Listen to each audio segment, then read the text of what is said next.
Ready when you are. How are you? Coach, great. A lot of credit to Tennessee Martin. Those are two really good guards, good basketball players. They were very, very well coached. They were disciplined. They made a nice change at halftime. But a tale of two halves for us. And I was actually really pleased at half. I thought we were active. We were flying around. They're a team that runs a lot of really good sets, and we took them out of those. And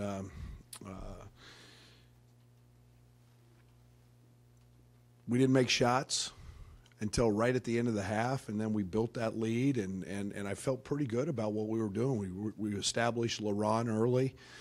We got the ball to Mark Smith in the high post, all things we talked about doing.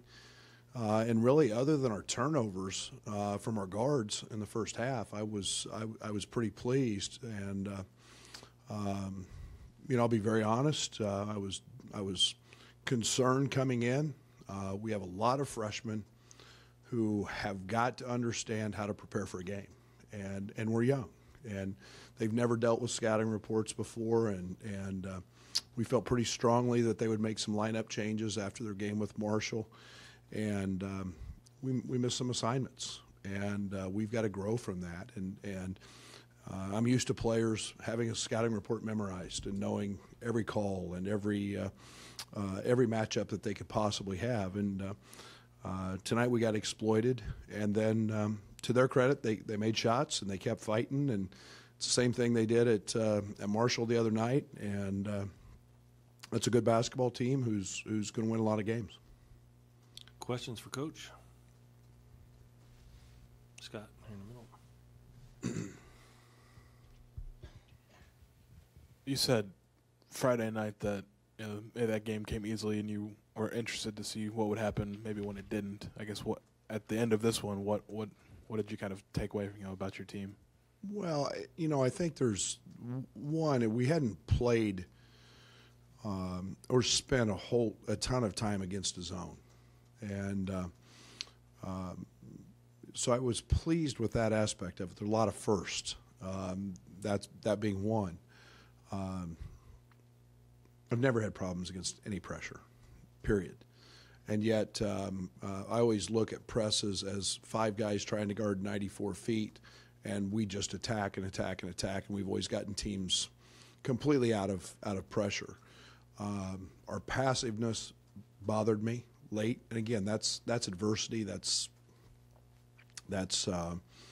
something we got to grow from. And then late, I don't care if I have 5 point guards on the court. When you have to have a rebound, and it's a fight in the paint, you got to come up with a rebound, and they got every one. And if we got to go to the parking lot and figure out how to fight, we got to learn to be combative in those moments, and that ball has to be ours. And we did that in the first half, and again, it got easy. So then the second half, we saw a little resistance, and that was a little bothersome. But we'll get that corrected. Rob? You gave Kipper a chance to redeem himself after not having the greatest first half. Can you talk about what he was doing wrong and how you felt whether he got it fixed or not? Well, I think so much of the game is preparation and how you prepare to win. I try to be very, very observant. I'm the biggest Kipper fan there is. I believe in that young man. He can be a really, really good basketball player. There's nothing that he can't do on a court. And yet there's a preparation that has to be a mental focus, and it's an energy. It was easy Friday, first game of the year. Big crowd. We had an unbelievable crowd again tonight. But now you got a quick turnaround. And then we had to be prepared yesterday. He wasn't at his best yesterday. He was not. He was not at his best today. We called a huddle together today, and he walked. On Friday, when we had shoot-around, he ran to the huddle. Little things. And that's, again, preparing to win a game. And the game is as much mental as anything. Kipper's our best free throw shooter. I want the ball in Kipper Nichols' hands at the end of a game. He's, over the course of the spring, summer, and fall, he's over 90% from the free throw line. The mental approach is a big part. He missed a few tonight. That's not him. That's not him. But the one thing I can promise you, he's got a lot of pride. He's going to bounce back, and he's going to fight. And I tried to stick with him there late. He made a big defensive play. He actually got on the floor, which was an encouraging sign. And yet we can't have defensive lapses. You know, we jumped into a zone one trip, and he made a mistake. He left the best shooter on their team, and just left him, guarded him, and then just turned and ran away from him. So those are mental things we got to get better at. 18 turnovers on the night. Do you credit that to the pressure that Tennessee Martin was applying, or mental errors? And I don't mean to take anything away from them. Tijon had 4 of them that were offensive. I can live with some of those. His last one was silly, just dribbling the ball to the corner against a press. And again, some of that's youth. I mean, Trent Frazier 1-on-4 in the first half, crossing half court. It's where you just got to pick it up, where you got to dribble it out to the side, get out of the middle of the court. You know, Marks, I thought, were aggressive in the first half, but you can't make those. Mark got a little deep. I think he had the ball knocked out of his hands a couple times in the paint.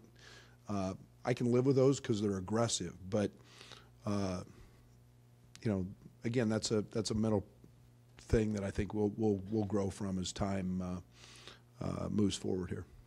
Jeremy?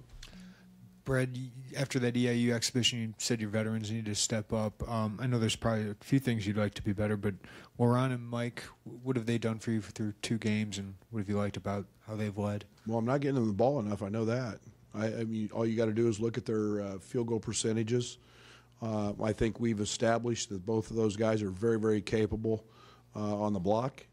Michael had a big-time left-hand jump hook that's allows him to go either way. I need Michael to shoot the ball more.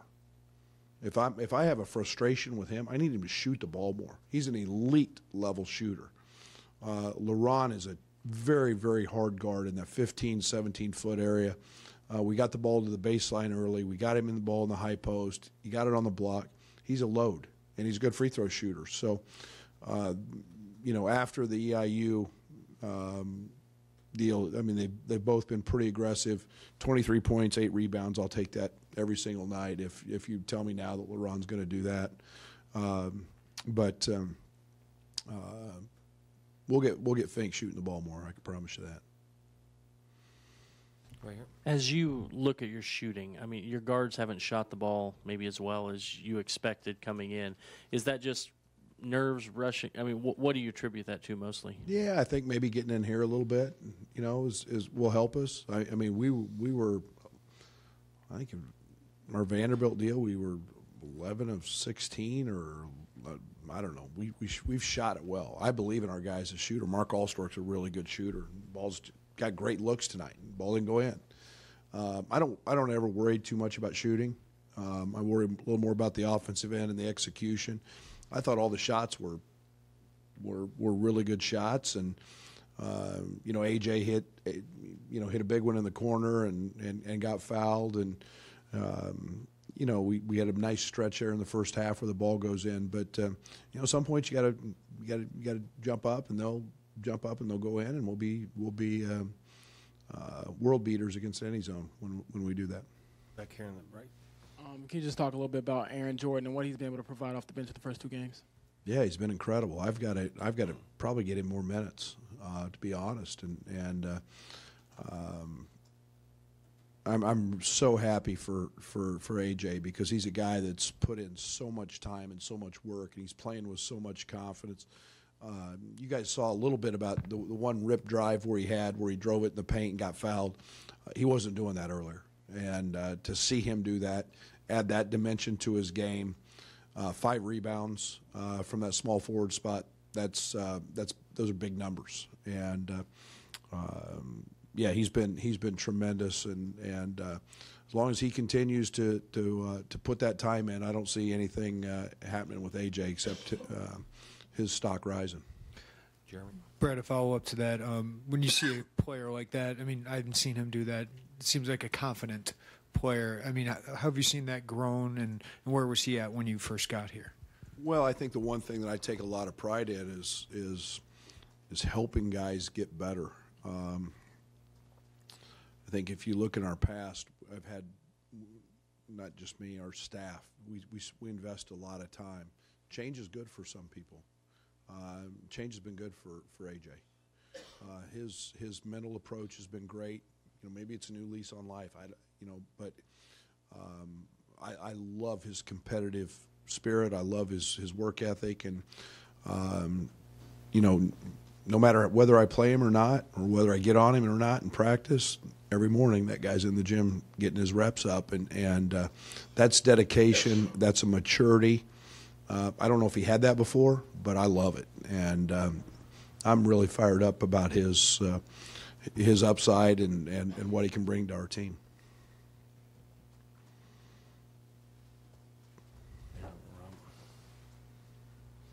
Brad, in the first half, after T-John was called for a charge, you said to Rob Kuehneman, you're going to need that call in the Big Ten. Were you kidding, or do you actually expect calls to be, or Big Ten play to be a little bit more physical? Well, I think they call everything early. I don't comment on too much officiating, but I bark at them a little bit and see if they'll at least respond to me and talk to me. I probably do it more to find out how guys communicate with me than have any true meaning behind what I say. But those guys are big time officials, and it's I think it's a more of a learning curve for me to find out how guys talk and communicate. Mark? Do more teams go zone against you because the spread's hard to guard man? It's been that case. That's what they do. They've been a team that is throughout. Their coach was an assistant there, but here in their last few years, they've primarily been a zone team and kind of junk it up and play a little different looks and for whatever reason, maybe I need to figure it out. Teams that play zone early, everybody seems to work on their man-to-man stuff all the time, and yet when you face a zone, you can struggle early. But yet, as the season goes on, I think it gets harder and harder to play zone and be as effective as everybody gets comfortable. And we've got a very limited playbook in versus zone, so we got to continue to spend a little time there. Before the season started, you mentioned rebounding being one of your biggest positives. Do you still feel that way after 2 games? I felt great after the Friday game. Today's energy. That 10 offensive rebounds on, I don't know, what is that, 35 missed shots? It's pretty unacceptable in my book.